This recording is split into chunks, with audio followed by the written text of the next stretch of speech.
Ini adalah HP 845 G8 yang menggunakan prosesor AMD Ryzen 5 Pro 5000 series dan barang gua tukang review, mari kita review.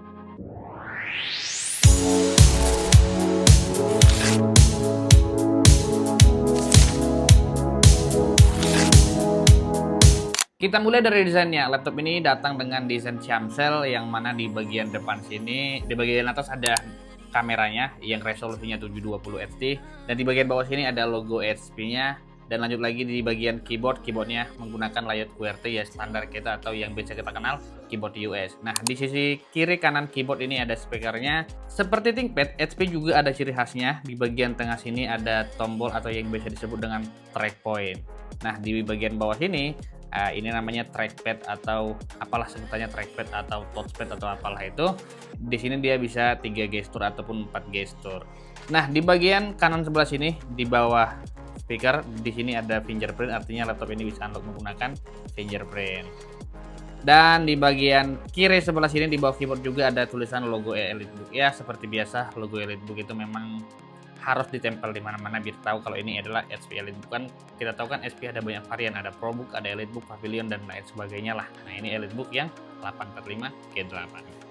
Dan lanjut lagi ke bagian belakang, di bagian sini ada logo HP-nya. Ini logo HP yang terbaru ya, udah bukan lagi logo HP yang lama yang bentukannya bulatan gitu, baru ada tulisan HP di depan sini. Ini logo HP yang paling baru, artinya ini laptop rilisan yang tahun baru atau ini laptop rilisan 2022. Dan kita lanjut ke bagian belakang sini. Di bagian belakang sini di sini ada tempat pembuang panasnya dan di bawah sini ada keterangan spek tahun berapa dan harus menggunakan charger berapa watt. Nah, di sini tertulis tuh lengkap dan nggak penting-penting banget sih ya, tapi kalau kalian mau cek-cek juga boleh karena di sini semua tertulis lengkap. Nah, di bagian sini ada 2 karet itu untuk menopang biar laptopnya tidak licin gitu kalau kalian lagi pakai di atas meja.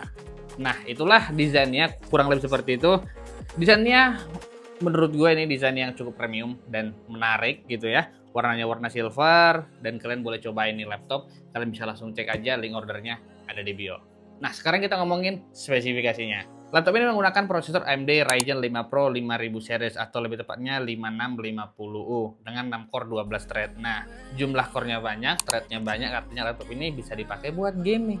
Tapi gaming apakah yang bisa?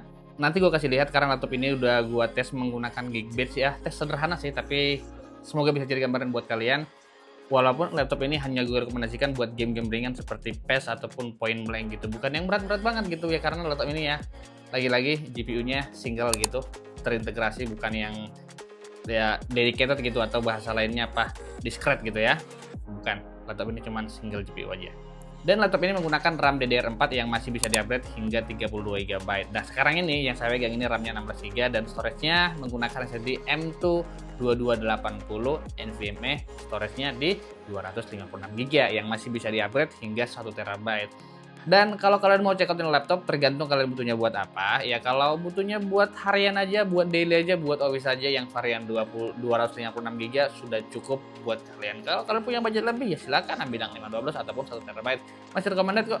Dan laptop ini ya, laptop second tapi fisiknya masih cukup mulus banget, utamanya kalau kalian check out di gudang laptop dan link ordernya ada di bio. Sekarang kita lanjut ngomongin portnya, karena port ini cukup sering ditanyain ke kami gitu, yang mana kami sebagai toko, kami penjual gitu kan, portnya apa aja gitu. Nah, di sini gue kasih tahu ya. Di sisi sebelah kanan itu ada 2 USB-C yang juga bisa dipakai buat ngecas atau juga buat mentransfer data, yang artinya kalau kalian mentransfer data menggunakan USB-C hasilnya jauh lebih cepat dibandingkan USB-A. Nah, di bagian atas ini di sini ada HDMI, artinya bisa mentransfer video ataupun gambar ke eksternal monitor. Nah, di bagian atas itu diisinya buat ngecas. Nah, kita lanjut ke sebelah kiri. Di sebelah kiri itu ada 2 USB Type A dan ada 1 handphone jack 3,5 mm. Jadi portnya lengkap. Kalau kalian punya headset yang masih kabel bisa, kalau kalian masih punya mouse yang kabel masih bisa juga. Jadi oke, portnya cukup lengkap. Kalian cocok nih untuk pakai laptop ini untuk kebutuhan-kebutuhan kalian. Mungkin kalian buat ngonten, buat nulis skrip doang gitu, ini mah masih cukup recommended banget. Dan yang paling menarik ya, ini tadi sempat kelupaan. Laptop ini di bagian sini nih, bagian pojokan sini. Kalau kalian lihat ini desainnya cukup istimewa ya, itu kayak poligonal gitu.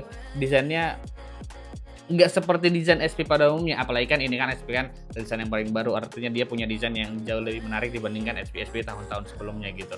Nah, laptop ini direkomendasikan ya buat kalian, utamanya buat mahasiswa ataupun buat pekerja kantoran ataupun ya buat penggunaan daily aja yang lagi nyari laptop di harga 5 jutaan tapi speknya ya jauh di atas laptop yang mungkin di kelas harganya gitu tapi speknya lebih rendah. Karena laptop ini seperti yang jelasin tadi menggunakan prosesor AMD Ryzen 5 Pro 6 core 12 thread, RAM-nya 16 GB, DDR4 masih bisa di-upgrade, storage-nya menggunakan SSD M2 2280 NVMe yang bisa di-upgrade hingga 1 TB. Dan suaranya cukup bagus, bisa unlock menggunakan Face ID dan kamera resolusinya di 720 HD. Nah, itu kesimpulan dari video ini untuk spek ringkasnya gitu. Nah, laptop ini cocok buat siapa? Udah saya jelasin juga.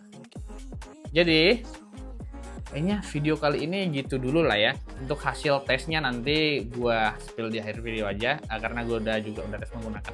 Tes sederhana aja, tes menggunakan Geekbench. Jadi itu aja video kali ini, jangan lupa like, share, dan subscribe video ini. Kalau ibaratnya kalian butuh nanti video-video yang lebih jelas lagi atau yang lebih spesifik lagi ngomongin laptop ini, komen di kolom komentar, nanti gua buat videonya lagi. Tapi itu dulu informasi sekilas tentang HP 840 G5 yang boleh kalian cobain, yang boleh kalian check out, linknya ada di linknya ada di deskripsi.